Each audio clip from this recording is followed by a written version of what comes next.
Magandang araw po. Ito na naman po ako para naman po sa iba ko pang video na ipinangako. Ang bibidyo ko po ngayon, yung benefits sa pagpapasting bukod sa nawala yung yung cancer na endometrial. Marami pa rin pong benefits na wala po yung aking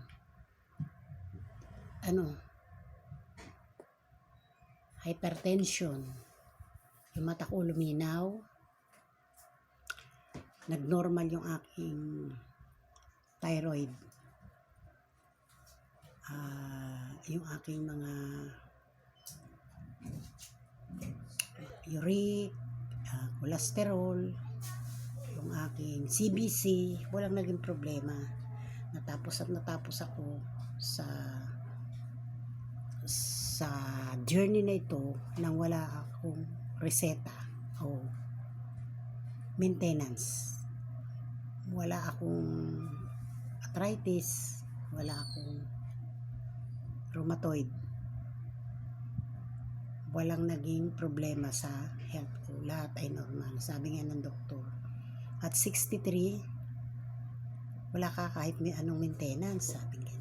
Ano kayang gagawin ko? Wala raw akong vitamins deficiency. Kasi hindi naman ako tumigil talaga ng pagpapasting. Bagamat may mga hindi rin namang kaiga-igaya na makikita sa akin, katulad ng siyempre pumayat ng ulobot. Nagkaroon ako ng wrinkles. Yan, wrinkles. Nung una, lawlaw na lawlaw ito. Tumbahaba ko. Lawlaw talaga yan, parang kulduroy. Pati dito sa mga braso ko, lawlaw, hita. Lawlaw talaga, pero hindi naman kasi yun binibigyan ng pansin kasi hindi naman nila alam kasi kung gaano ko kalaki noon, na dati 76 kilos ako. Tapos nawala yung mga pigmentation ko rito, nawala yung mga age spot ko sa braso, wala yung parang mga pikas-pikas na kasi hindi naman ako pala gamit ng mga astringent. Takot ako dyan kasi ang hilig ko maglakad kasi sa initan, kaya ayoko hanggat maaari hindi ako gumamit talaga niyan. Tama na sa akin talaga yung labakara at sabon. Tapos yung buhok ko, ayan naglugas siya, pero ayan, meron ka makikita pa ilan-ilan lang na puti. Dati marami na akong puti, naglesen na siya. Bagamat lumipis siya, pero ang daming bagong tubo. Pati hanggang dito, nagkaroon ng mga bagong tubo. Pati ang kilay ko kumapal. Dati na yan, nag-anuhan lang talaga. Kasi siyempre na, hindi naman ako nag-vitamin deficiency. Ang nangyari sa akin na wala yung pats after layer ng skin, yung pats doon wala, kaya parang medyo siyempre yung immune system ko medyo parang naging siya, fragile. Kaya dahil nakaramdam ako noon ng feeling ko lakas-lakas ko na, ano ba yan, nagawa kagad ako ng mga palaman, nagawa kagad ako ng mga yung halaya, di syempre todo effort yun. Tapos ako pa rin na naglalaba, ang bibigat ng mga nilalabang ko, lalo yung jacket na ng asawa ko kasi malaking tao siya.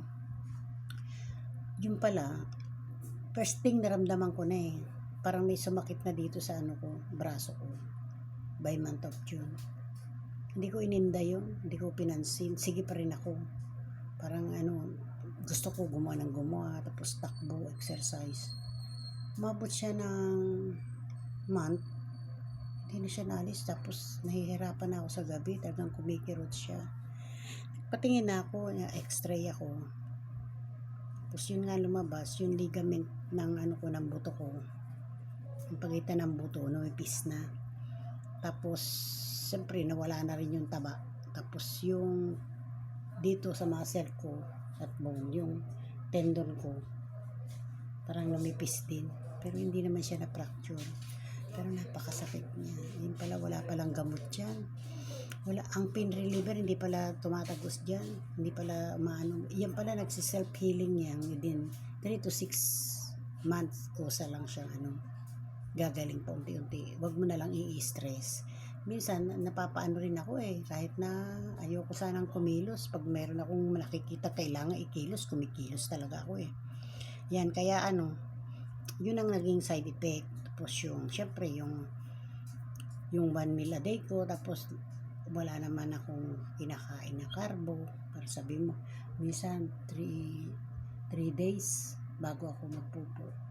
Yun, hindi ganun kadali. Hindi naman siya constipation, pero yung sabihin yung tibin-tibi, hindi siya ganun, pero mahirap siyang ilabas. Tapos paglabas naman niya dire-diretso, napaka green ng kulay niya, dark na green. Tapos yun nga, dumi pala ng katawan yun isa sa struggling yun. Kahit marami kang tubig na iniinom, hindi talaga yun palibas. At wala naman akong dairy product para sabihin mo lubaw-law. Kahit uminom pa ako ng purong gata ng nyug, kasi yung gata ng nyug pwede, pero yung dairy hindi pwede, kasi yun, may sugar yun, at saka kinakain yun ng cancer cell. Tapos siyempre numipis yung balat ko, naging prone din ako sa kahit kagat lang ng ng insekto. Nakagat ako nagpunta ako sa anak ko sa bundok, nakagat ako ng insekto, hindi ko alam kung anong insekto yun. November pa lang. Hindi naman siya talaga sabihin na yung namasa, yung ginsugat, hindi, basta lang siya makapal lang yung niya, yung balat niya, tas makati. Siguro parang na-trigger na yung allergy ko, na hindi ko siya pinansin nung una. Tinapalan ko siya ng bawang na sunog, tapos hindi ko na siya inintindi. Nakakakain siguro kasi ako ng seafoods, na bawal din siyempre yan, kasi nung una pwede naman kasi ang seafood sa akin. Inalis ko na nga lang nung yun nga, nagkaroon, napansin ko parang may allergy ako, nag-alis ako ng seafoods. Noon yun lang naman na nakakain ko seafood. Siyempre yung seafoods ang kakainin ko ng kakainin, yung seafoods na yung hipon, pusit, yung mga crabs, yan. Tapos yung mga masarap naman yung tulingan, di ba? Yung birumbong na maliliit, yung mga walang kaliskis. Yan pala, bawal na bawal. Yung maliit na nakagat ng na yun, naging tuloy parang siya, parang allergy na tuloy. Ayun, kaya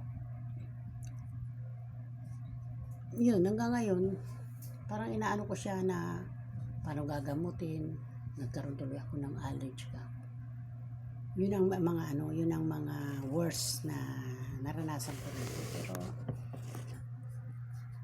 mamamanage naman yan, kasi napansin ko siya sa kinakain lang, mawala. Ito naman tendonitis ko, minsan kasi matigas lang din ang ulo ko, na kinikilos ko pa rin, kasi dapat pala ito totally pahinga talaga, yung hindi mo igagalaw, pahinga ka lang.